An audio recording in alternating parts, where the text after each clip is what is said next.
지금의 주제는 공동체. 여러분들 교회 다니시면서 이런 질문 해본 적 있으시죠? 스스로에게나 또는 타인들에게나 예배를 꼭 드려야 하나? 예배를 어느 정도 드려본 사람들, 그리고 성경을 조금 아는 사람들은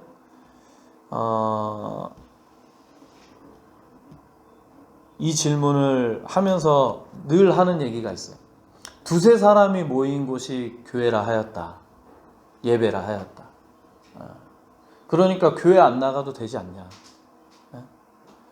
우리 두세 사람, 우리 가족만 해도 4명이죠. 우리 4명 모였으면 거기가 교회니까 교회 갈 필요 없고 그냥 우리끼리 예배 드리면 되지 않나. 성경에 나오지 않습니까? 이렇게 질문할 수 있죠. 근데 그렇지 않은 이유가 있습니다.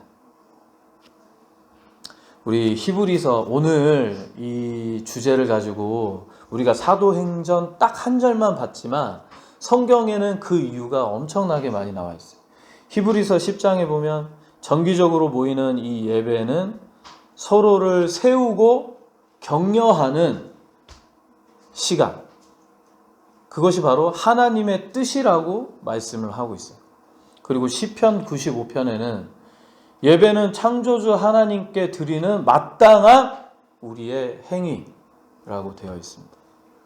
그리고 마태복음 18장에 보면 제가 말씀드린 두세 사람이 내 이름으로 모인 곳에 나도 그들 중에 함께 있노라. 가장 예배를 드리기 싫어하는 사람들이 많이 쓰는 말씀입니다. 그리고 출애굽기 20장 구약을 보면 안식일을 기억하며 거룩하게 지키라.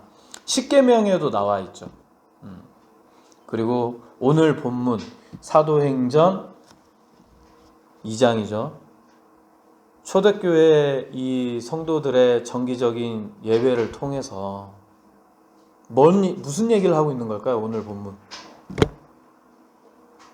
이 본문을 함축적으로 이제 정리해서 말씀을 드리자면 신앙이 함께 성장한다, 할 수 있다 라고 얘기하고 있는 것입니다.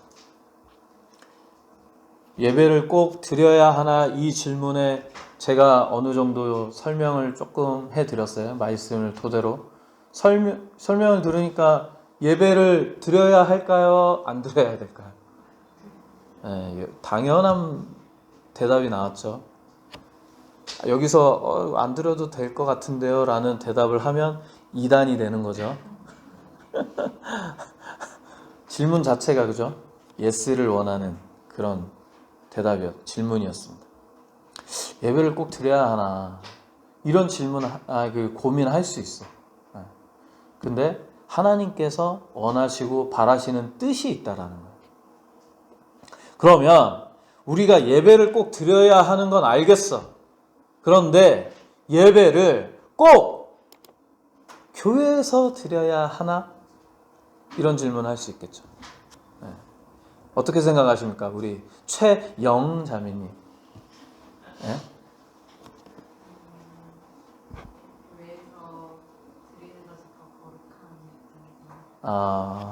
교회에서 드리면 더 거룩하고 교회에서 드리지 않으면 덜 거룩한?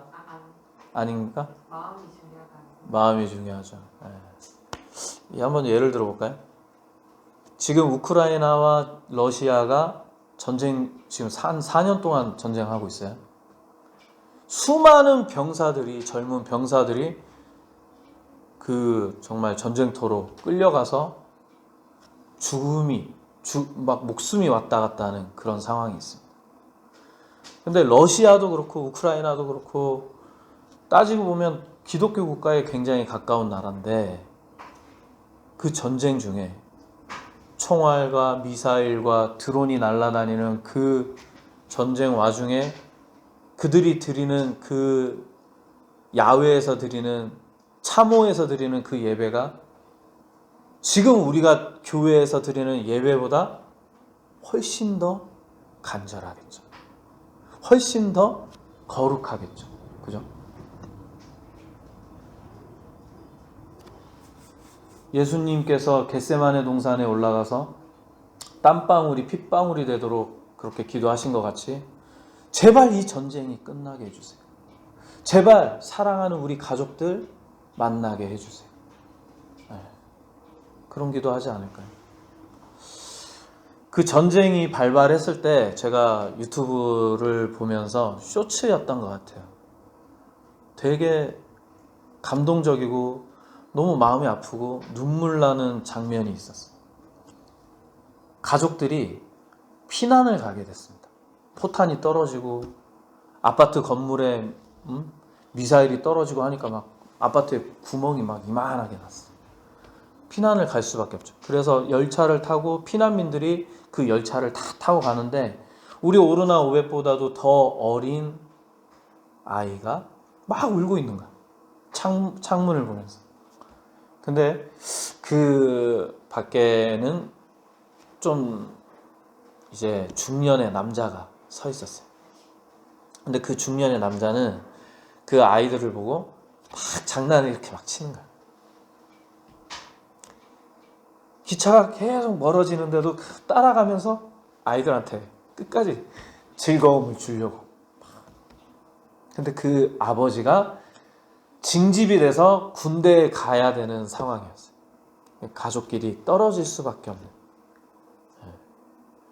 그 아버지가 전쟁통에서 하는 기도는 우리의 1년, 2년, 3년의 기도보다 더 간절하지 않을까요?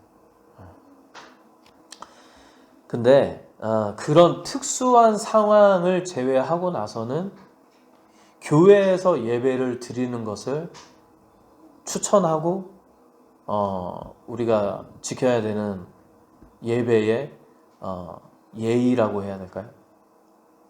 왜 그런지 한번 보겠습니다. 오늘 말씀을 보면 아까도 말씀드렸다시피 그 마태복음 말씀에 두세 사람이 내 이름으로 모인 곳이 교회다 라고 했어요. 아니 그러면 교회 안 나가도 되는 거 아니냐.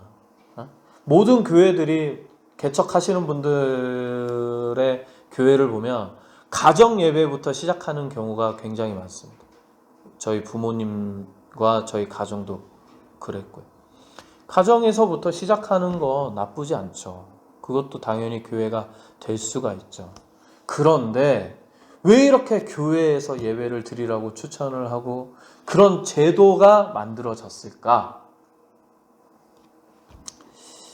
너무 지금 개신교도 마찬가지지만 너무 교회들이 남발되어지고 교단과 교파가 너무 많이 나눠져요. 너랑 나랑 마음 안 들어? 그럼 나 나갈 거야. 나가서 새로운 교단을 만들고 새로운 교회를 세우고 자꾸 갈라진다는 말이에요. 마음에 안 들면. 사람들이 그 말씀을 오해하고 있는 거예요. 그 전쟁통에서 두세 사람이 그 전우들이 모여가지고 그 기도하는 거 교회가 될 수 있죠. 근데 이 말씀을 인간은 어떻죠? 늘 짱구를 막 굴려요. 어떻게 하면 돈을 잘 벌까? 어떻게 하면 내가 편할까? 이런 짱구를 굴리듯이 이 말씀을 내 상황에 맞게끔 적용하고 악용하는 거죠. 두세 사람이 모인 곳이 교회라 했으니 나는 교회에 나가서 우리 가족끼리 예배를 드리겠다. 교회를 여러분들 다 다니시지 않습니까? 섬기지 않습니까? 직장도 다니시고. 근데 보세요. 교회에 대한 우리가 기대감이 커요.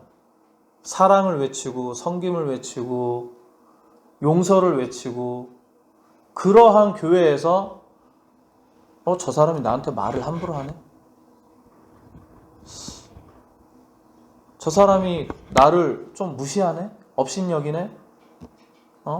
저 사람 너무 이것저것 막 자랑하네?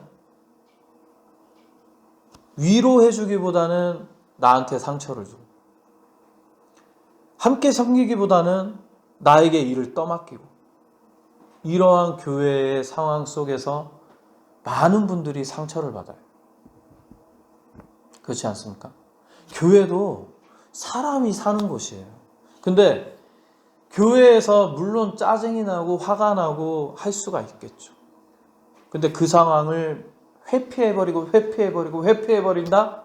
교회에서도 되지 않는 섬김을 밖에 가서 한다? 말도 안 되는 거예요. 그래서 교회에서 용서하는 거, 타인이 나를 용서하길 바라지 말고, 타인이 나를 섬겨주기를 바라지 말고, 타인이 나를 사랑해주기를 바라지 말고, 내가 그렇게 해야 되는 거예요. 내가. 그래서 교회가 필요한 겁니다. 그래서 오늘 말씀이 함께 성장하는 거예요. 이러니까 제도가 생깁니다. 구약의 시대에 초대교회에 그런 제도들이 없었어요. 근데 이제 교회라는 제도가 만들어지게 되면서 이런 악용하고 말씀을 악용하고 이용하는 일들을 점점 쳐내게 되는 거죠. 잘라내게 되는 거죠. 그 다음 질문입니다. 목사가 꼭 설교해야 하나? 아무나 좀 많이 배우신 분이 와서 설교해도 되지 않나? 또는 그렇죠. 목사가 꼭 축도해야 되나? 목사가 꼭 세례를 줘야 되나? 목사만의 권한이 있어요. 목사는 어떤 사람입니까? 우리 아버지 목사님이시잖아. 그죠? 목사는 어떤 사람이라고 생각하십니까? 우리 진실만 말하는 진실이야. 목사는 어떤 사람인 것 같아요? 거짓을 말하지 말고 진실만 말하세요. 말씀 전하는. 근데 장로님이나 권사님이나 또 교회 오래 다니면 당연히 신학적 지식이 쌓이는데 그런 분들이 말씀을 전해도 되지 않나요? 전해도 된다고 생각하세요? 맞아요. 그럼 뭐 목사랑 별 다를 게 없잖아요. 그래서 결론은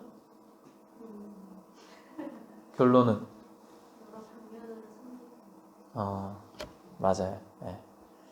진실만 말했죠? 선서를 안 했네. 맞아요. 목사는 하나님의 부르심을 받고 말씀을 전하는 사람인데 교회에 오면 솔직히 우리 진실양이 뭐 장로나 권사나 그런 분들이 말씀을 전해도 된다라고 했지만 솔직히 본 적 있으세요? 말씀을 전하는 걸? 본 적 없죠. 본 적이 있더라도 흔치는 않을 겁니다. 왜? 제도가 그렇게 만들어졌기 때문에. 똑같은 이유예요. 많은 사람들이 성경을 보면서 오해하고 자기 입맛에 맞게끔 말씀을 바꿔버립니다. 후대에 재림 예수가 올 거래. 그게 나야. 그러니까 나를 섬겨. 그 말이 맞을까요? 안 맞을까요? 오용하는 거예요. 이용하는 거예요. 그러니까 배우고 훈련받고 그런 사람을 말씀을 선포하는 자로 세우는 겁니다.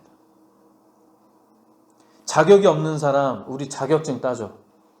다 운전면허증 있으신가 모르겠는데 운전을 한 번도 해본 적이 없는 사람이 운전을 하면 어떻게 되나요? 사고가 나겠죠. 경찰이 되지 않았는데 경찰 행위를 하면 어떻게 될까요? 큰 권력을 쥐게 되겠죠. 나 경찰인데 너 일로 와봐. 뒤로 돌아!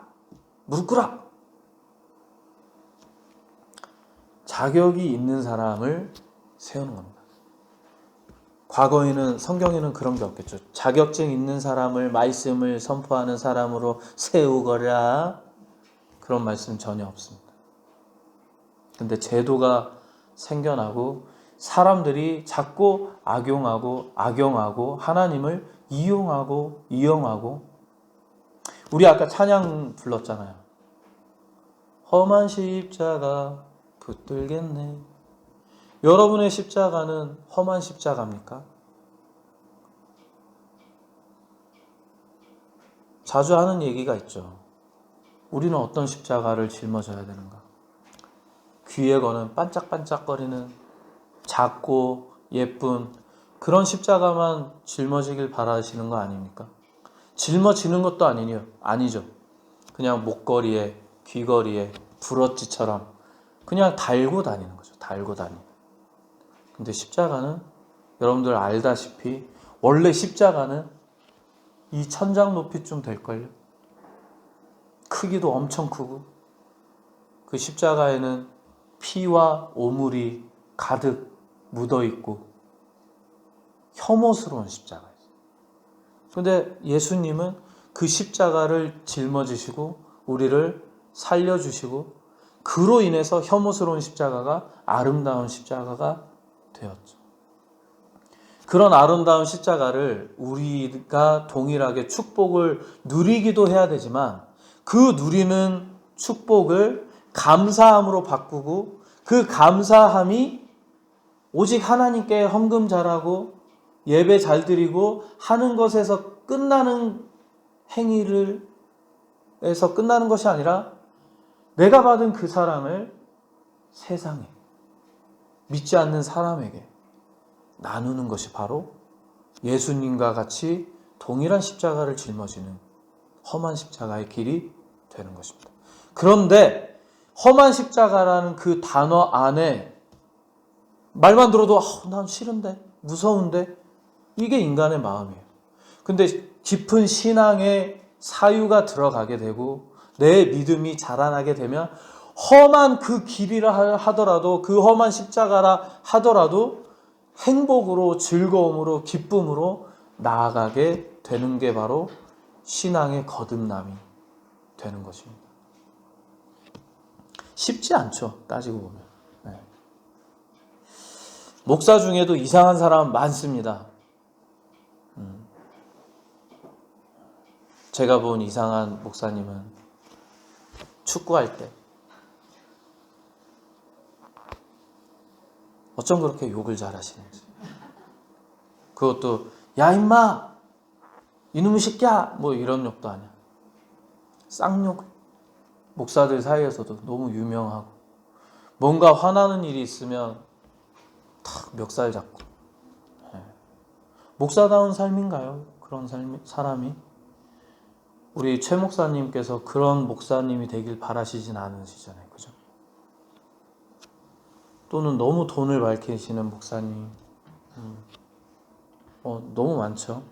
많이 배웠지만, 많이 훈련 받았지만, 이 사람이 잘 바뀌지 않습니다.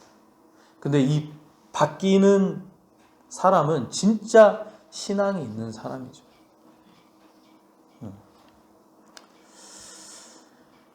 어떠한 사람이 말씀을 전하느냐에 따라서 이 말씀이 은혜의 말씀이 될 수가 있고 진리의 말씀이 될 수도 있는데 악용을 하게 되면 여기 말씀을 전하는 사람을 위한 말씀으로 변질되게 되죠.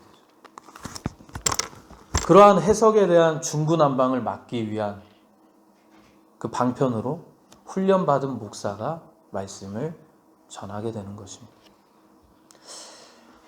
이 말씀 가운데에 이 공동체에 이런 제도가 들어오게 된 이유에 대해서 우리가 하나님의 시선은 어떠실까? 하나님의 마음은, 하나님의 뜻은 어떠신지 한번 생각해 봅시다. 오늘 말씀에도 보면 그들이 사도의 가르침을 받아 서로 교제하고 떡을 떼며 오로지 기도하기를 힘쓰니라. 아멘. 하나님께서 우리가 예배를 드리는 행위는 하나님이 받으시는 거잖아요. 그래서 우리는 예배를 한다. 예배, 시간이야, 하지만 우리는 예배를 드린다라고 표현하잖아요.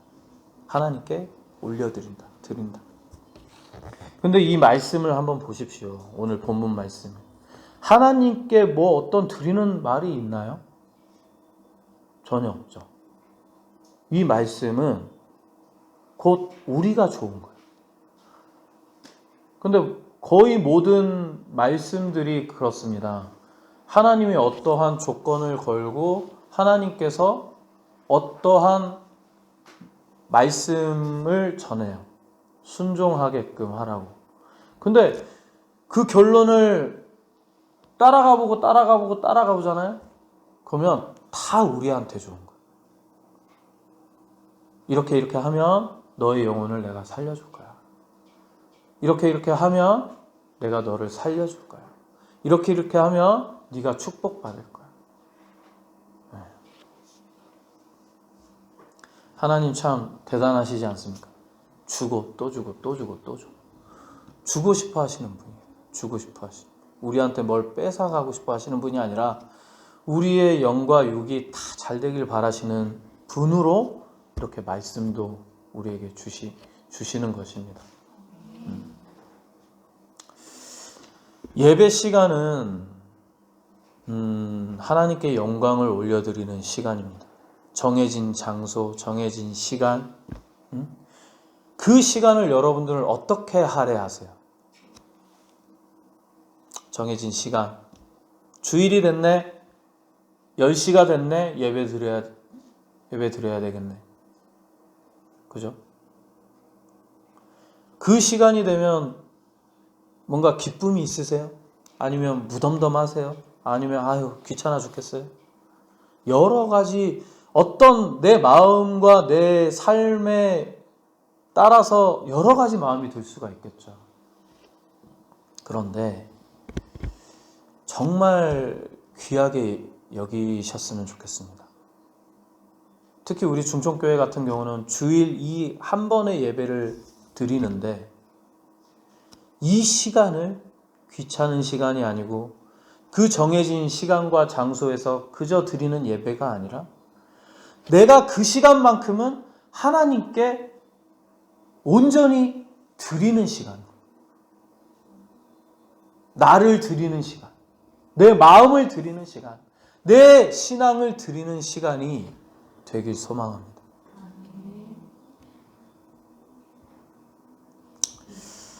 내 편의에 맞는 말씀, 그리고 내 편의에 맞는 시간과 장소, 특별한 상황이 아닌 이상 일상에서도 그러한 내 편의에 맞는 것들로 다 내 위주로 맞춘다라면 그것은 하나님을 위한 시간이 될 수가 없겠죠. 나를 위한 시간이겠죠. 오늘 본문을 자세히 보시면 핵심이 나옵니다. 공동체에서는 어떻게 해야 하는지. 우리 네 분 중에 집사님이시죠? 다른 분 집사 없죠? 네. 근데 왜 성경책도 안 가져오고? 네, 알겠어요. 자, 42절을 한번 보시죠. 그들이 사도의 가르침을 받아 서로 교제하고 떡을 떼며 오로지 기도하기를 힘쓰니라. 우리 따끈따끈한 권사님, 임직 받으신 지 얼마 안 된 따끈따끈한 권사님, 뭘 하라고 하죠 오늘 본문에? 서로 교제하고 떡을 떼며 오로지 기도하기를 힘쓰라. 네, 하나가 빠졌습니다. 가르침을 받아. 네. 가르침을 받고 교제하고 떡을 떼고 그 다음에 기도하래요. 기도. 이게 공동체가 해야 할 일입니다. 자, 오늘 지금 어줍지 않은 목사지만 목사의 말씀을 받고 가르침을 받죠. 그 다음에 우리가 교제를 하죠. 그 다음에 같이 밥도 먹죠. 그리고 뭐 해야 되죠? 기도를 해야 되는데 어떤 기도를 해야 될까요? 나에 대한 기도, 가족에 대한 기도는 당연하고 옆 사람에 대한 기도, 교회에 대한 기도, 하나님 나라를 위한 기도, 공동체를 위한 기도, 이웃을 위한 기도, 더 나아가서는 세상 모두를 위한 하나님께서 창조하신 모두를 위한 기도를 해야 된다는 거예요. 이것이 바로 하나님의 사람, 신앙을 가진 사람들이 해야 할 일입니다. 그럼에도 불구하고 우리는 그 예배를 준비하듯이 그 의미를 너무나도 당연하게 또는 너무나도 또 쳇바퀴 돌아가는 일상을 생각하면서 그 의미를 잃어버릴 때가 많습니다. 제가 원래 현수막도 제작하고 뭐 막 하기로 했어요. 근데 1월달 그냥 다 지나가 버렸죠. 아직도 성탄절 현수막이 그대로 걸려져 있고. 아마 이번 주에 제가 일을 하게 될 건데 1월달이 좀 너무 바빴습니다. 게다가 저희 아버지께서 수술을 하셨어요. 수술을 해서 제가 약 10일 그 정도 같이 병원에서 먹고 자고 간병을 하고 했는데 우리 오르난 오벳이 아빠가 방구 끼는 거에 대해서 굉장히 괴로워하고 있죠. 그죠? 방구 끼면 막 또 방구 꼈냐고. 오늘 고기 먹었으면 아빠 옆에 있으면 안 된다고. 막 그런 얘기를 합니다. 근데 우리 아버지께서 수술을 하고 나오셨는데 무엇을 보는지 아십니까? 방구를 끼는지 안 끼는지를 봐요. 간호사가 수시로 와요. 수시로 와서 가스가 나오셨을까요? 물어봐요. 안 나왔어요. 나와야 되는데. 방구가 그만큼 중요한 걸 처음 알았습니다. 나와야 된대요. 그런 생각이 들었습니다. 우리가 늘상 하고 먹고 자고 싸고 하는 것들, 너무나도 당연한 것들. 그리고 우리 아버지를 제가 처음으로 변을 닦아드려 봤어요. 아버지가 많이 미안해 하시기도 했고 아버지께서 나는 너 어렸을 때 많이 닦아줬다 라는 말씀을 하시면서 자기 합리화를 이렇게 하시더라고요. 저도 밥맛 떨어진다고 막 똥 닦아드리면서 막 그런 얘기를 했는데 똥 했는데 되게 저는 감회가 새로웠습니다. 그리고 마음이 아팠어요. 아버지가 이렇게 힘이 없어지셨구나. 아버지가 언제나 든든하고 언제나 힘센 아버지로 늘 영원할 줄 알았는데 그게 아니구나. 몸에 새겨들어. 투덜투덜 대면서 변을 닦아드리긴 했지만 아버지의 그 모습이 얼마나 마음이 아프던지.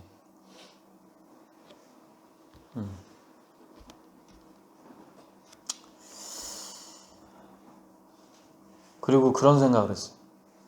우리 부모님한테 용돈 많이 드리고 뭐 좋은 옷 사드리고 예를 들어서 돈이 많아서 뭐 집도 해드리고 그런 것도 당연히 효도죠. 효도인데 야 진짜 방구 시원하게 낄 수 있고 변을 닦아드리는 이 일이 생명을 유지해 나아갈 수 있는 일이잖아요. 집 조금 뭐 허름하면 어때요? 차 없으면 어때요? 다 살아갈 수 있어요. 근데 인간이 늘 하던 것들 먹어야 되고 자야 되고 싸야 되고 배출해야 되고 닦아야 되고 가스도 나와야 되고 근데 그게 나는 깔끔해서 뭐 방구 똥 이런 거 안 싸 그럼 어떻게 해요? 죽을 수밖에 없죠. 삶을 이어가게끔 할 수 있는 그 행위를 내가 대신 해줄 수가 없구나. 하나님한테 기도할 수밖에 없구나라는 걸 깨달았습니다.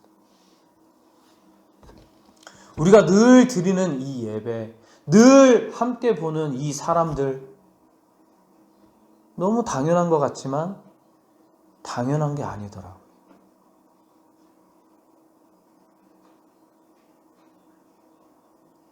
얼마나 감사한지.